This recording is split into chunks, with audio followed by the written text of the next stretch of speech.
Hello friends, welcome to my YouTube channel Philomath. In this video, we will discuss about the distance formula.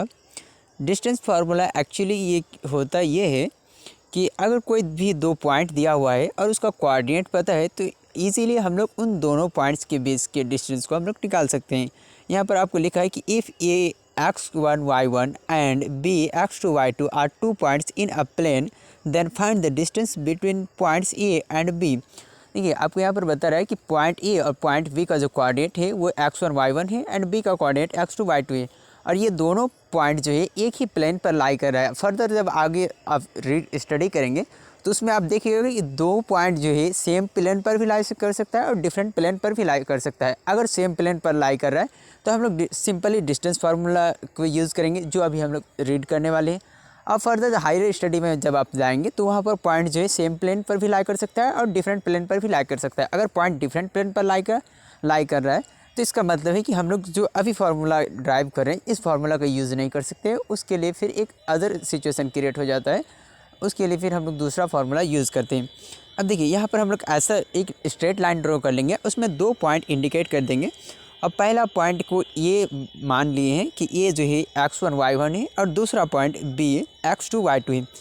अब देखिए x1 y1 और x2 y2 actually ये जो है x1 y1 यानी point A का जो कोऑर्डिनेट है वो x1 y1 है और पॉइंट बी का कोऑर्डिनेट x2 y2 है। तो अब यहाँ पर हम लोग लिख रहे हैं कि let A B is the distance between A and B. अगर हम लोग ऐसा कह रहे हैं कि ए बी जो है वो डिस्टेंस को रिप्रेजेंट कर रहा है, ए और बी के बीच के डिस्टेंस को रिप्रेजेंट कर रहा है, तो इसका मतलब है कि फाइनली हम लोग ऐसा लिख सकते हैं कि A B is equal to root under x2 minus x1 का whole square plus y2 minus y1 का होल स्क्वायर। ये आपका बेसिक फार्मूला हो गया जो इसी फार्मूला को हम लोग डिस्टेंस फार्मूला कहते हैं। अगर आप जानना चाहते हैं कि ये जो डिस्टेंस फार्मूला आया कहाँ से, कैसे इसको प्रूफ करेंगे, तो इसके लिए पहले ही आपको वीडियो अपलोड कर चुके हैं। आप चाहे तो डिस्क्रिप्शन में लिंक दिया हुआ है, वहाँ से जाके आप देख सकते हैं। अब देखिए ये जो डिस्टेंस फार्मूला हो गया, कहीं पर भी सेम प्लेन पर कोई भी दो पॉइंट दिया हुआ रहेगा उनके बीच के डिस्टेंस को हम लोग ईजीली फाइंड कर सकते हैं। अब देखिए इसी फार्मूला बेस्ड पर एक हम लोग क्वेश्चंस देख लेते हैं। नहीं, क्वेश्चन लिख रहा है कि find the distance between A 6,4 and B -4, -6। यानी क्वेश्चन का डिमांड ये है कि दो पॉइंट दिया हुआ है, उसमें फर्स्ट पॉइंट का जो कोऑर्डिनेट है वो 6,4 है एंड सेकंड पॉइंट का जो कोऑर्डिनेट है वो -4, -6 है। अब इन दोनों पॉइंट के बीच का आपको डिस्टेंस पता करना है। देखिए इसमें भी हम लोग क्या करेंगे कि एक स्ट्रेट लाइन ड्रॉ कर लेंगे, उसमें इंडिकेट कर देंगे कि ये पॉइंट ए है और ये पॉइंट बी है। और पॉइंट ए का कोऑर्डिनेट आपको दिया है कि 6,4 है एंड पॉइंट बी का कोऑर्डिनेट -4, -6 है। अब जो गिवन क्वांटिटी है उसको हम लोग लिख देते हैं कि given A equivalents to 6,4 and B equivalents to -4, -6। We use distance formula. हम लोग अब डिस्टेंस फार्मूला का यूज़ करेंगे और आपको पहले ही बता चुके हैं कि डिस्टेंस फार्मूला जो है उसको ऐसे लिखते हैं कि A distance between two points A B is equal to root under x2 minus x1 का whole square plus y2 minus y1 का होल स्क्वायर। इसको याद कैसे रखेंगे, पहले हम लोग क्या करेंगे कि एंड पॉइंट पर पहुंच जाएंगे और उसका x कोऑर्डिनेट को ले लेंगे और फिर दूसरे पॉइंट पर देखिए इसको याद इस तरह से रखा जाता है कि दो पॉइंट दिया हुआ है तो पहला पॉइंट और दूसरा पॉइंट, यानी कि पहला पॉइंट का जो x कोऑर्डिनेट है और दूसरा पॉइंट का x कोऑर्डिनेट है, इन दोनों का डिफरेंस ले लेंगे, उसको होल स्क्वायर कर देंगे और फिर पहला पॉइंट का जो y कोऑर्डिनेट है और दूसरा पॉइंट का y कोऑर्डिनेट है, इन दोनों का डिफरेंस लेके होल स्क्वायर कर देंगे।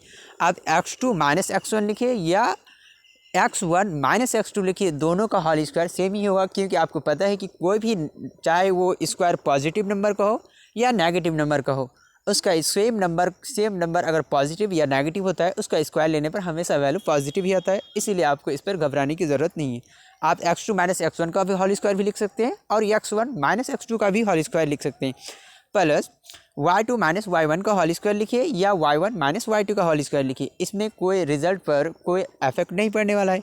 अब देखिए अब हम लोग फर्दर वैल्यू पुट कर देंगे। देखिए आपको दिया हुआ है कि पॉइंट ए का जो वैल्यू है ये x1 y1 है और पॉइंट बी का जो वैल्यू है ये x2 y2 है, ऐसा हम लोग सपोज कर लिए। अब देखिए x2 का वैल्यू हम लोग लिख देंगे कि -4 है एंड x1 का वैल्यू आपका 6 है, लेकिन बीच में साइन नेगेटिव है तो हम लोग माइनस लगा देंगे, इसका होल स्क्वायर लिखेंगे, प्लस y2 का वैल्यू आपको दे रखा है कि -6 है एंड y1 का वैल्यू आपको दे रखा है कि +4 है, इसको हम लोग लिखेंगे कि -4 -6 -4 का होल स्क्वायर। अब देखिए आपको पता है कि माइनस माइनस प्लस होता है, अगर साइन सेम हो जाए तो उस केस में दोनों क्वांटिटी एक दूसरे से जुड़ जाता है। तो -4 और -6 -10 हो जाएगा, इसका होल स्क्वायर लिखेंगे, प्लस -6 फिर -4 ये भी -10 हो जाएगा, इसका होल स्क्वायर लिखेंगे। और -10 का होल स्क्वायर 100 होता है, और फिर से -10 का होल स्क्वायर 100 होता है। 100 में 100 को प्लस करेंगे तो ये 200 हो जाएगा, और 200 रूट अंडर 200 हो जाएगा, और रूट अंडर 200 का वैल्यू 10√2 होता है। अब ये 10√2 कैसे आ रहा है? रूट के अंडर में अगर कोई भी नंबर लिखा हुआ रहे तो उसको हम लोग क्या करते हैं कि फैक्टर में उसको एज ए फैक्टर के टर्म में मल्टीप्लाई में लिख लेते हैं। अब मल्टीप्लिकेशन रूट के अंडर में कोई भी नंबर अगर 2 बार मल्टीप्लाई हो गया हो तो उससे एक नंबर हम लोग बाहर निकाल लेते हैं। जैसे ये 200 है तो 200 को हम लोग ऐसे लिख सकते हैं कि 2 × 10 × 10 10 2 टाइम्स हो गया है, इसीलिए हम लोग 10 को बाहर निकाल लेंगे और फाइनली इसको हम लोग 10√2 आंसर लिख देंगे। और ये जो वैल्यू होगा वो आपको यूनिट में लिखना होगा, ये ना ही तो आपको सेंटीमीटर लिखना है, और ना ही स्क्वायर मीटर लिखना है, और ना ही किलोमीटर लिखना है, ना ही आवर लिखना है। इसका यूनिट इसका जो यूनिट दिखाएंगे वो कोई भी यूनिट हो सकता है, इसलिए हम लोग इसको यूनिट ही लिख देंगे, ठीक है ना। और फाइनली रिजल्ट डिक्लेयर कर देंगे कि hence the distance between A and B is 10√2 unit. ऐसा लिख देंगे कि hence distance A B is equal to 10√2 unit. Thanks for watching this video.